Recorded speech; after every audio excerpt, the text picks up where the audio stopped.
2।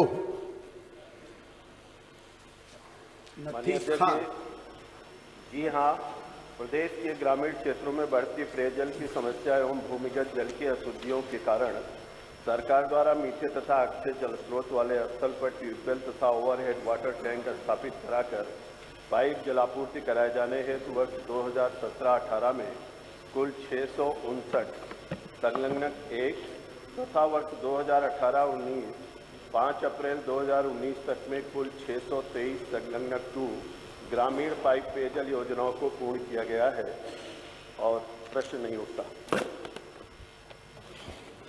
अदिति जी। माननीय अध्यक्ष जी, अभी हाल ही में एक नीति आयोग की रिपोर्ट निकली थी, एक बहुत ही डरा देने वाली रिपोर्ट कि 2020 तक यानी अगले साल तक 21 महानगरियों में पानी नहीं, ग्राउंड वाटर नहीं बचेगा। 2040 तक 40 to 50% जो हमारे देश के लोग हैं वो ग्राउंड वाटर को एक्सेस नहीं कर पाएंगे। कुल मिला के हमारे देश में और ख़ास तौर से उत्तर प्रदेश में इट्स द थर्ड स्टेट जहां पानी की बहुत ज़्यादा दिक्कत है और 2040 तक आधा लैंड सूखा हो जाएगा। ये एक बहुत ही गंभीर समस्या है और उसको मद्देनज़र रखते हुए मैं माननीय मंत्री जी से बस ये पूछना चाहती हूँ कि इस समय कंटामिनेटेड लेवल जो ड्रिंकिंग वाटर जो कंटामिनेटेड है उसमें कितना ट्रीट हो रहा है, क्या परसेंटेज है जो पानी कंटामिनेटेड है जिसमें आर्सेनल, फ्लोराइड एट्सेट्रा बाकी सारी चीज़ें हैं और कितना हम ट्रीट कर पा रहे हैं। मेरा दूसरा क्वेश्चन ये है कि जो नीति आयोग की रिपोर्ट थी उसमें क्लियरली बता दिया गया कि 2040 तक ऑलमोस्ट सारा ग्राउंड वाटर जो है वो डिप्लीट हो जाएगा। तो पॉलिसी लेवल पे हम क्या इंटरवेंशन ले रहे हैं सरफेस वाटर को, सरफेस लेवल वाटर और अन्य मतलब रिसाइकल्ड वाटर को यूज़ करने के लिए, क्योंकि ग्राउंड वाटर तो बचेगा ही नहीं।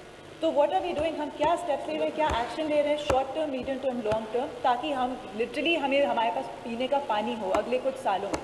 ठीक है माननीय मंत्री जी।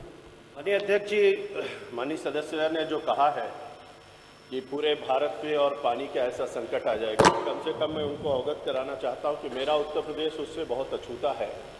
कुछ क्षेत्र ऐसा है जिसको नीति आयोग ने चिन्हित किया है, जिसमें बुंदेलखंड और विंध्य क्षेत्र है। उत्तर प्रदेश में पर्याप्त हमारे पास ग्राउंड वाटर भी है और सरफेस वाटर भी उत्तर प्रदेश में पर्याप्त है, लेकिन फिर भी जिन क्षेत्रों में कमी है उसको काम करने के लिए अभी भारत के प्रधानमंत्री माननीय नरेंद्र भाई मोदी ने सभी प्रधानों के लिए भारत के पत्र लिखा था। 22 तारीख को उत्तर प्रदेश के 59,018 ग्राम पंचायतों में उस पर कार्यक्रम हुआ और मुझको बताते हुए खुशी हो रही मान्यवर कि पिछले साल जल संचयन कैसे हो, जल संवर्धन कैसे हो, इन दोनों दृष्टियों से मनरेगा से 20,000 तालाब खुदवाए गए, जो 20,000 तालाब वो खुदवाए गए मान्यवर। इसके साथ एक बड़ी उपलब्धि और है, मैं माननीय सदस्य जी को अवगत कराना चाहता हूं कि जितने कुएं बंद हो गए थे मान्यवर, और कुएं का सीधे कनेक्शन पाताल से होता है जिसको हम लोग गाँव में बोलते हैं कि मुसरा फूटता है, और ज़्यादातर वाटर रिचार्जिंग के लिए कुएं बहुत ही यूजफुल हुआ करते थे। उन कुओं को भी मनरेगा के तहत हम लोगों ने लिया है कि जो कुएं हैं उनको हम जिंदा करें जिससे सीधे वाटर रिचार्जिंग हो सके। तीसरी बड़ी बात है कि जिन तालाबों को हमने बनाया वो तालाब कभी भी नंगे तालाब पानी का वाटर रिचार्जिंग नहीं कर सकते हैं। इसके लिए मान्यवर व्यवस्था की गई कि पंचवटी के वृक्ष आम, महुआ, पीपल, पाखड़, बरगद, जामुन, नीम ऐसे पेड़ों को हम तालाब के चारों तरफ लगाएंगे, और जो गंगा नदी है, यमुना नदी है और हमारी सरयू नदी है, बड़ी बड़ी नदियां हैं, उनके दोनों तरफ भी इन बड़े वृक्षों को लगाएंगे जिससे जल संचयन हो। तीसरी बड़ी बात है मान्यवर कि हम जो हमारे माननीय सिंचाई मंत्री भी यहाँ पर बैठे हुए हैं, हम लोग मान्यवर बंदा बनाते हैं, हम लोग तटबंध बनाते हैं, तालाब खुदवाते हैं, जल संचयन के लिए व्यवस्था करते हैं, और इन्होंने जैसा कि शहरी क्षेत्रों की चर्चा की, मैं ग्रामीण क्षेत्रों के बारे में विस्तार से अवगत कराना चाहता हूं।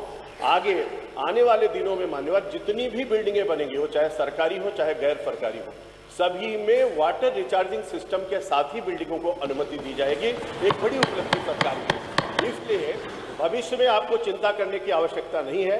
दूसरा प्रश्न आपका बहुत इंपॉर्टेंट है, मैं आपको बताना चाहता हूं मान्यवर, हमारे यहाँ कुल उत्तर प्रदेश में 113 ऐसे ब्लॉक हैं जिसको हम डार्क जोन, दोहित और अतिदोहित कहते हैं, जिसमें से मान्यवर 59 हमारे क्रिटिकल हैं और 45 हमारे सेमी क्रिटिकल हैं।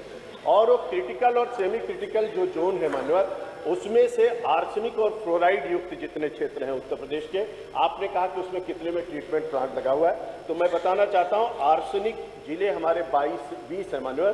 20 में से 1444 कुल बस्तियां हैं, जिसमें से 1358 आच्छादित हैं शुद्ध पेयजल से, जिसमें दो तरीके की व्यवस्था है मान्यवर।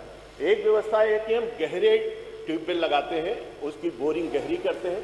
दूसरा, उसमें जो आर्सेनिक रिमूवल यूनिट लगा करके हम लोग ट्यूबवेल और हैंडपाइप को लगाते हैं। उसके तहत 947 ARU युक्त हम लोगों ने आर्सेनिक क्षेत्रों में उसकी व्यवस्था की है। तीसरा मान्यवर फ्लोराइड से जो हमारी 53 जिले हैं और बस्तियां जो 2386 हैं, जिसमें 1773 आच्छादित हैं और उसमें से आच्छादित है मान्यवर, और उसमें से सारी जितनी भी बस्तियां हैं उसमें 203 जो है FRU से आच्छादित हैं और 613 ऐसी बस्तियां हैं जिन पर हम गहरे ट्यूबवेल के साथ पानी दे रहे हैं मान्यवर। इसलिए इन सभी क्षेत्रों में बाकायदे शुद्ध पेयजल देने की व्यवस्था की जा रही है और स्पेशली रायबरेली में भी उसकी बाकायदे व्यवस्था की गई है। और रायबरेली में हमारी कुल 88 बस्तियां ऐसी हैं जो इससे प्रभावित है, गुणवत्ता प्रभावित। लेकिन रायबरेली जो है वो फ्लोराइड से प्रभावित है, आर्सेनिक से प्रभावित नहीं है। और जहां कहीं भी वो आर्सेनिक और फ्लोराइड से प्रभावित है वहां पर भी इसकी व्यवस्था की गई है। इसलिए दूषित जल कहीं पर नहीं आ रहा।